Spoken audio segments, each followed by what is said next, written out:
Here's three things that we learned from Man United's incredible victory against Man City in the FA Cup final. I think the first thing is that this game really showed how injury hit we've been this season, with so many big players returning, especially Varane and Martinez. We looked so much more comfortable and so much more confident in the way we played. I think the defense, in particular, Varane and Martinez, absolutely clutched out that game. I think players like Onana, Varane, Martinez, Amrabat, Bruno, Mainu, all these players looked comfortable playing football against Man City. They didn't look scared. I think in the last few games, especially in Premier League games this season and seasons before, we looked like 12-year-olds playing against like try hard 18-year-olds. Like imagine like a group of 12-year-olds playing against a group of 18-year-olds. You can imagine the 12-year-olds being scared of like getting hurt, just getting absolutely bullied out the way. That's how we looked against Man City when we've played them previously. But today we look confident. We actually looked like we were able to play football. And I think the reason for that is the introduction or the reintroduction of these so many big players coming back from injury. And I'm guessing a lot of them were still not fully match fit and they still put in an amazing performance. Varane and Martinez, an absolutely brilliant defensive duo. We've seen that last season. We've missed out on it this season due to injury, but they've came back for the biggest game of the year. And what a performance they put in. I think Varane is absolutely underrated. What a class player he is.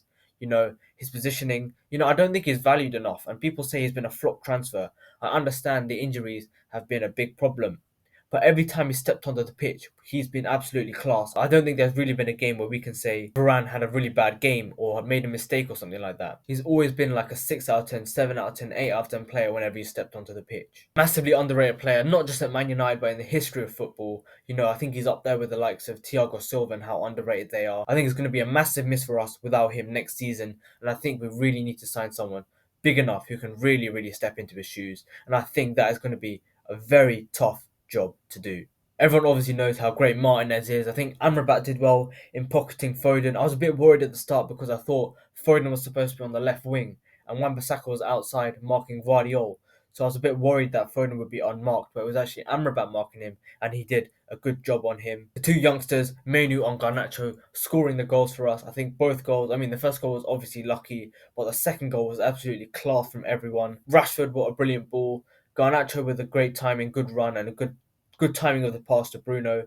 And Bruno, fantastic vision to pick up Mainu with an absolutely composed finish. I think Mainu again, he looks so confident for a guy coming into this team. Again, as I said, players typically look scared against Man City. This guy was dribbling against them as if they were nobody, as if they were some random League Two championship team that we were playing in the FA Cup. He doesn't care about the situation. He's so composed on the ball, and he doesn't panic whenever he looks like he's getting pressed. And his dribbling is just really, really good. I think Bruno's showing a lot of class in recent games. I think that has to do with the fact that he was taken out of the team for a while. I think he's really, really needed a rest.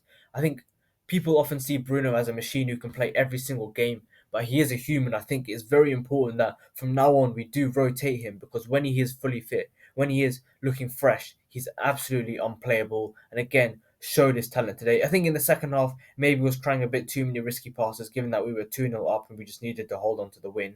But the first half, so many good passes and a brilliant assist for Mainu. I think he's someone who's really epitomised the fact that class is permanent and form is temporary.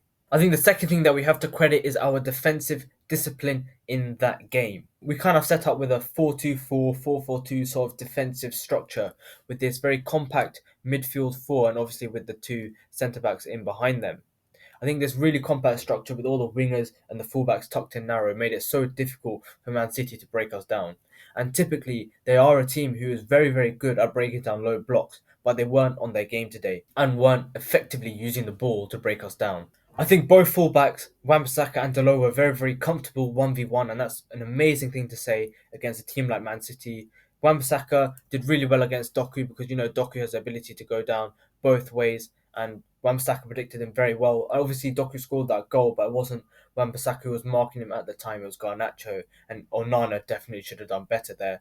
And Dalot playing at left back against Bernardo Silva, who's one of the best players in the world, probably arguably top 5, 10 players in the league. And he's playing out of position. He defended against him really well as well. The only thing I'd say is because we were so compact at times and the fullbacks at times were very, very narrow, Man City should have really looked to exploit the wings a lot more. They should have played this switch out to Bernardo Silva much faster, because that way Dallo would have less time to get out. Dallo was often quite a bit inverted in the middle. He was a bit tucked inside.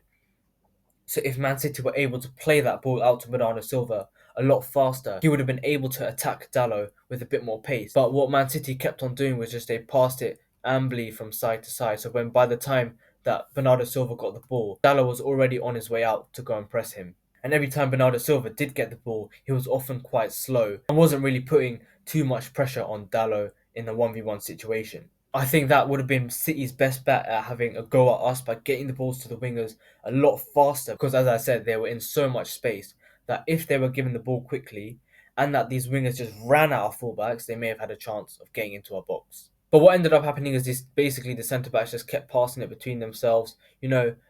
Walker had a good few shots, and again, Onana made some good saves with them. Stones had a shot that went well wide or well over the bar. Akanji had a shot that went well over the bar. They just kept shooting from distance because they had no real way of breaking us down, and we have to give credit to the way we set up and the defensive structure we had. However, there were a couple of times where City did look promising. I think Alvarez got in behind at one point. I think maybe Martinez could have defended a bit better on that. But obviously, Alvarez had just come into the game and we weren't really sure what role he was going to do. He just slipped in behind and missed that very big chance, which he had to have put away if Man City really want to win this game. There was also another one with, I think someone made a poor clearance. It landed to Haaland, who hit the crossbar.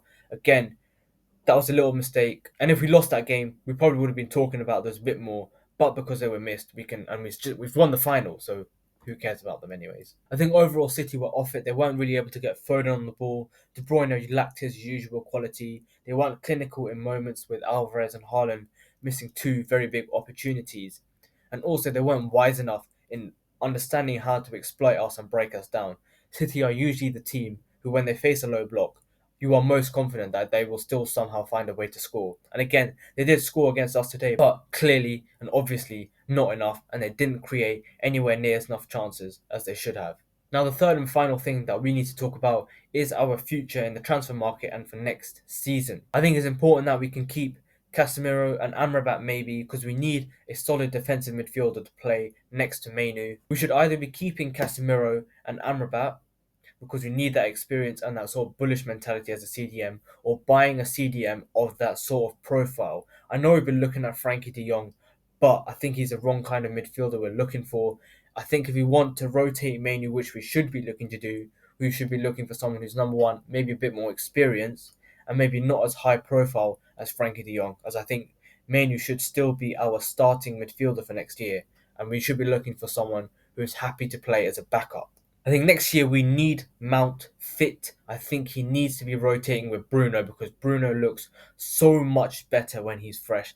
In the last few games, when he had that wrist injury and he went out for a while, when he's come back into the team, he's had brilliant performances. And I think we need him fresh in every game such that he can play games like this today. And I think in the early years at Man United, when he first arrived, we had the likes of Juan Mata and Jesse Lingard, who would often play in those positions in cup games and Europa League games. And we should be looking to use Mount in the cup games and Europa League games this season. Trust in Mount, give Bruno a break so that when he comes back into the team for big Premier League games, he will be fit and he can hopefully play at the best of his abilities. I think in the striker role, it's important that we buy an experienced false nine. I think with Martial leaving the club, which he should be, given that he's so injury prone, we should actually be looking to bring in a player of his sort of caliber, someone who plays as a false nine, who's a bit more experienced, who isn't going to be unhappy playing as a backup to Højlund, and who can come into games where we need someone who can just get on the ball a bit deeper and link up the play.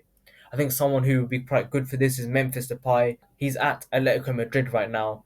I'm not sure if they want to sell him or not, but he's someone that we could definitely be going for. He's quite experienced. He should be quite cheap. He's been here before. And I'm sure he'd be happy to work under Ten Hag. We obviously need to buy another centre-back for the leaving Varane. Maybe someone like Todibo or Lacroix from Wolfsburg. I definitely wouldn't be trusting Maguire. And Lindelof, again, I'm not sure if he's going to stay or not. But again, whoever this centre-back coming in has big shoes to fill. I think it's important that we build our team around the likes of Martinez, Bruno, Mainu on Garnacho, and Højlund as well. The likes of these players. I think these guys have a massive future at this club. And I think the most important thing is we keep Ten Hag. Even if you think that right now the club is a mess, this is Ten Hag's mess. and he is the only one who can fix it. Because right now we have mess from Van Gaal, mess from Mourinho, mess from Stolsha, Ranić, and Ten Hag to deal with. If we bring in another manager, it's just going to take like another year or two extra for us to really rebuild. This is Ten Hag's mess. He knows these players well now. He knows who needs to go, who needs to stay. He knows who's going to be part of his project. I think we have to stick by him, give him a good few more years, like Arsenal did with Arteta. I think those are the key points that we've learnt from this game. Let's now jump into some of the player ratings. Onana a 6.5. I think he had a confident game and did well, but obviously made that mistake for Doku's goal. Wan-Bissaka an 8, defended flawlessly against Doku. The goal was not his fault. Varane an 8. He's absolutely class. It's very sad to say goodbye to him. Martinez an 8. I think we really need to keep him fit for next season. What a return he had today. Dallo a 7. Did a very good job in keeping Bernardo Silva quiet, which is a very difficult thing to do. Amrabat, I'll give him an 8. Pocket is Foden. Mainu, I'll give him an 8 as well. Absolutely composed in the middle of the park, and obviously a great finish for his goal. McTominay a 6.5. Didn't really notice him, but I think he did defend quite well. Garnacho a 7.5. Obviously got his goal. Did well for the Main's goal and put in a big shift. Rashford, I'll give him a 7. Put in a big shift as well, and also with a fantastic pass for Mainu's goal to Garnacho, and Bruno a 7.5. A magical assist for Mainu's goal. I think Evans was probably a 7. He came on with a lot of experience and defended quite well. What an important player has been for us this season. Hoyland, I'll give him a 6.5. I think he held up the ball quite well at the very end, and that basically saw the game out for us. Mount and Lindelof, I'll probably give them both a 6. Didn't really have enough time to do anything. That was a great ending to such an awful season. There's a lot we need to learn from this before we move on to the next. I think we need to stick by the manager. He's the only one who can really get us out of this mess. I think we need to sell a lot of players, buy a lot of players. We just need a big overhaul this summer. It's time to sell a lot of the players who've been here for quite a while. We need to completely reshape our mentality as a club. And next season, we should be challenging for another Champions League spot and more trophies as well. I think I'll be posting a good few videos coming up, a season player rating, players who we need to sell, maybe players who we need to buy as well. But that's all in the future. Let's now just celebrate us being FA Cup champions 2024.